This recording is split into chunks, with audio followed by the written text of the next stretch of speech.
Snake Eyes.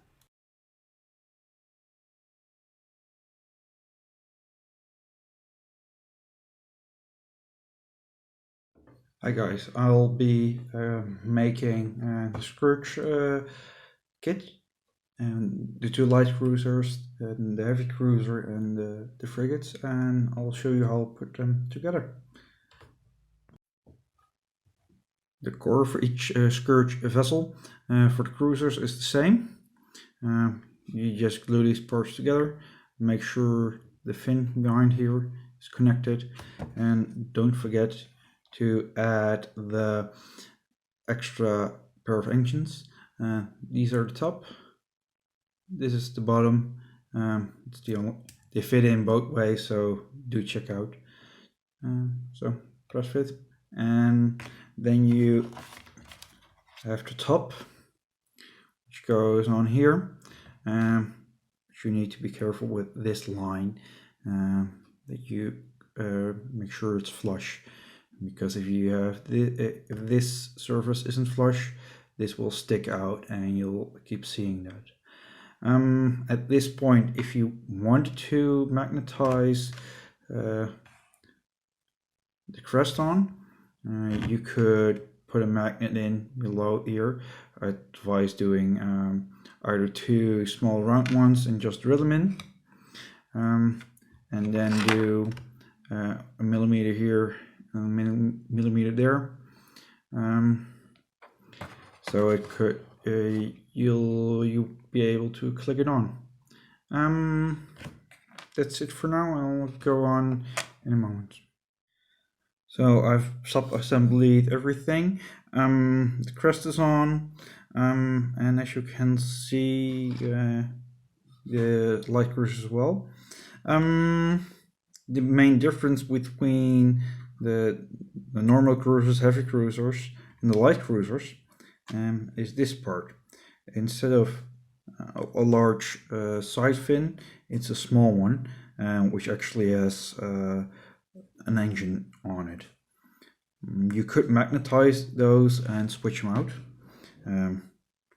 1 or 2 millimeter would do, but currently I'm just going to glue everything on because it's a demo fleet and don't want things dropping off when other people are using them. So same goes for more things. You could put a magnet here to put the troop bay on, for instance. So yeah, that's, you can go to town with this.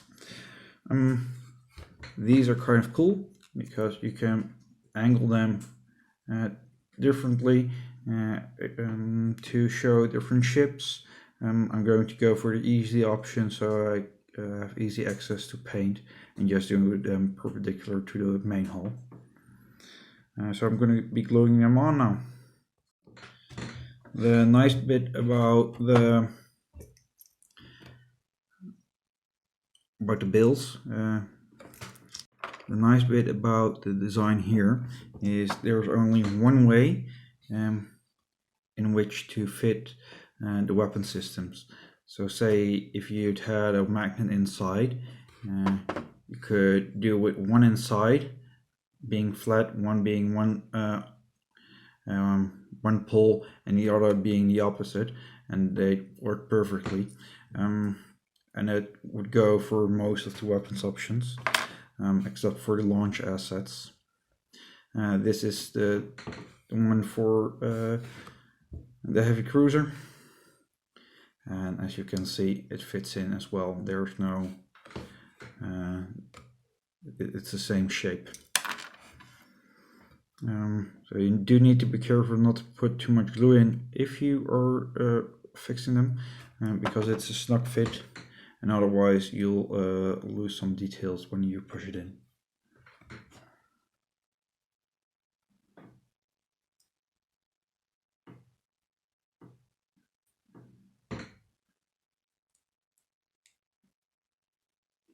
So, I'm placing the final fin. The others are done. It's nice and snug. perpendicular, as I said. The only thing left to do now is drill a hole in here, so I can put a small metal rod in there for ease of painting spraying. I use a tiny droplet of super glue just on that metal rod and then put it in, and I can twist it to pull it out, and then afterwards fit the widget in, which is a nice and handy thing to do. So be sure to go all the way through.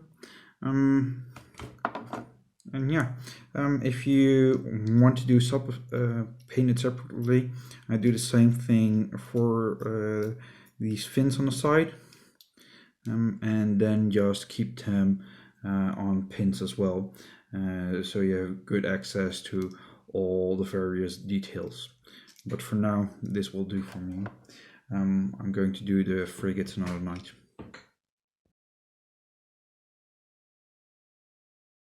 Evening, folks. Yep. For you, it's been a second. For me, it's been a full day, as you can see. Different shirt. I'm going to be making the frigates today from Scourge. There are 4 bodies, main bodies, and weapon parts, which to make 2 of each. I'm going to be making the troop ship, the strike carrier variant Gargoyle, who uses this bit, and the Carabus, who uses these bits. So I'm going to show you those.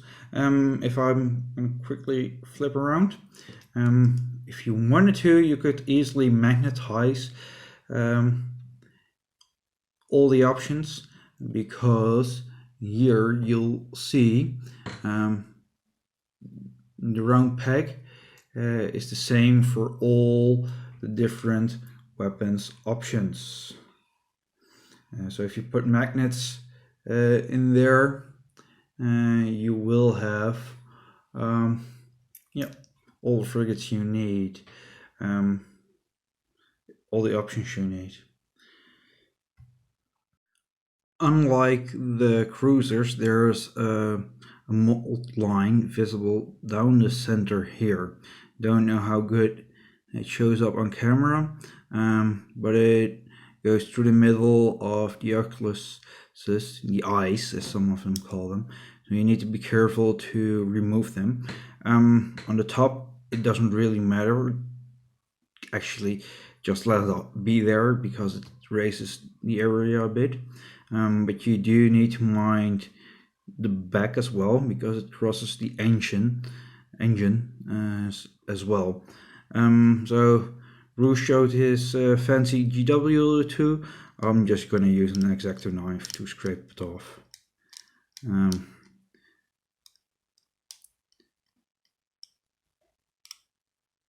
Just the center will do mostly. And of course the connection points for the mold injection. But you guys know how to do that.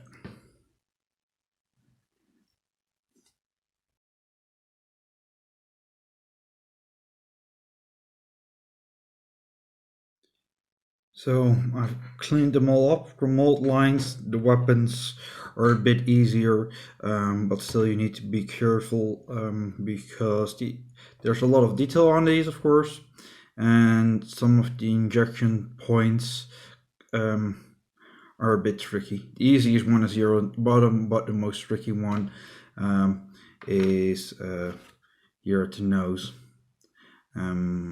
If you cut too close on the screw, you'll cut it off, and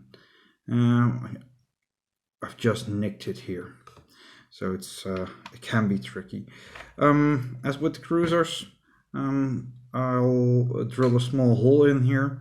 I put this at an angle. Let's see how you can see that the best.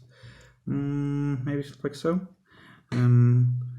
So I'm going into as much plastic as possible, namely this bit, and I'll put a single metal rod in there with just a tiny amount of super glue, so I'll be able to twist it off.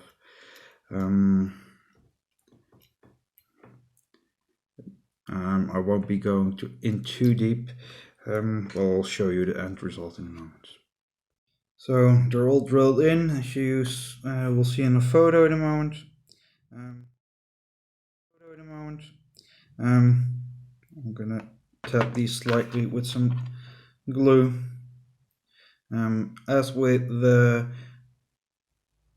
fins on the cruisers, you can pose these quite a few different ways. The bombardments go down because, well, they're bombing something on the ground.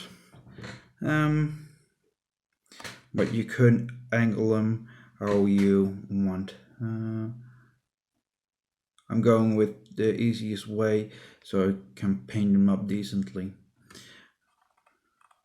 You do need to hold them, of course, for a moment or two. It will be perpendicular, all will be the same, just for ease of painting. Just fanning them out a tiny bit. Hope you can see properly. So not quite perpendicular to each other. Well, now I can reach in with, say, a paintbrush and touch there and there quite nicely. Good enough for demonstration models. Now on to the next one. So one thing to keep in mind, folks, the front of the ship, of course, here the eyes, the oculus beams. Some people have mistakenly put in the weapons options facing the wrong direction. This isn't the problem, of course, if you do it on purpose, if you like that, but they're supposed to go on like this. Think like a streamlined fish. The most common mistake I see made is by putting them upside down on the various weapons options, mainly the harpy, because then the oculus is still point forward. So the frigates are done. These are the gargoyles. You can see the launch base. It will zoom there. For the dropships, it's a one-way trip for Scourge. This is the bombardment frigate, the Carabis. I don't know quite how to pronounce it properly in English. Yeah, quite a nifty little frigate. These will form a single battle group. Then the heavy cruiser will be joining them. And of course, the light cruisers in a third battle group. I'll hand you off to Bruce, who has a challenge for you. And there you go. Thank you, Michel, for leading us through the build for the Scourge ships, both cruisers and frigates in this video.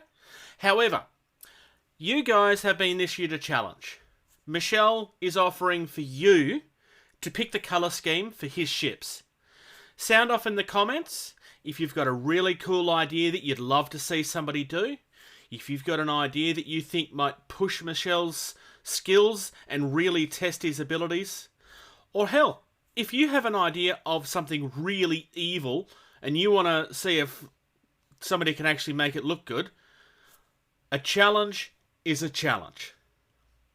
And you know what you can't do? You can't back down from a challenge.